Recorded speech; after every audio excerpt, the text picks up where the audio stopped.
Hello guys, greetings in the matchless name of our Lord and Savior Jesus Christ. I'm here in this beautiful place called Sintuk Siar at Joy. And I'm just amazed to see, that the beautiful hand of God, in this beautiful creation. And I just would like to say something to you, those of you who are watching and listening to me right now. When I look around and see, I see the thoughts of God in manifestation when I see all the creations around me. And you and I, we are the climax of God's creation. We are the climax of God's creation. When I say that, I mean, when God created all these things that you can see with your naked eye, He had you on His mind. This earth was created for you and me.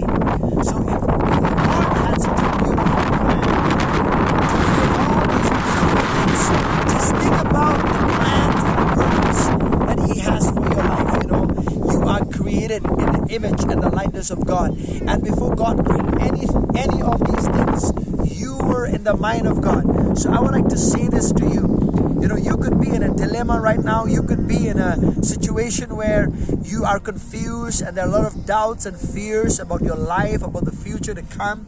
I would like to encourage you that there is a God in heaven who is concerned about your life, and He cares for you. He loves you. He has a great plan and purpose for your life.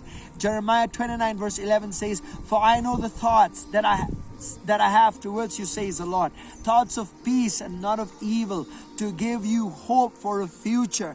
And then you will call upon me, and you'll come to me, and you'll seek me with all of your heart, and you will find me," the Bible says. So see, God, this is something that you need to know.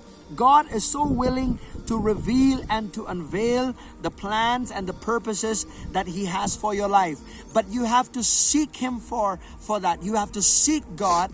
When you are serious with seeking God in your life, He is serious about revealing the plans and the purpose He has for your life. My dear friends, you must be in a state where you don't even know where your life is going to go. You don't even know if you are in that right relationship right now, or the job that you're doing right now, or the career that you're about to choose right now. But let me tell you this, if you seek the face of God, I'll tell you, He will reveal it to you, and He will direct, because the Bible says the Lord will direct the paths of the righteous. The Bible says that the Lord will order the steps of the righteous. And you, as a child of God, when you seek God with all of your heart, He will unveil the heart that He has towards you, the plans and the purpose He has towards your life. My dear friends, I want to pray with you today, and I believe that this small message will encourage you. Know that there is a beautiful plan that God has for your life. Let's pray together. Father, in the name of Jesus, I thank You for all the viewers today, Father. Bless them even as they hear Your word. And I thank You, Father, as they take the time to seek You, You will speak into their heart and to their lives. You will unveil the plans and the purposes that You have towards their life by Your mighty Holy Spirit. We thank You, Lord, for working in their life right now. In Jesus' mighty name we thank You. Amen. God bless you. We'll see you again. And this is from Sintuk Siar, Joy. Bye-bye.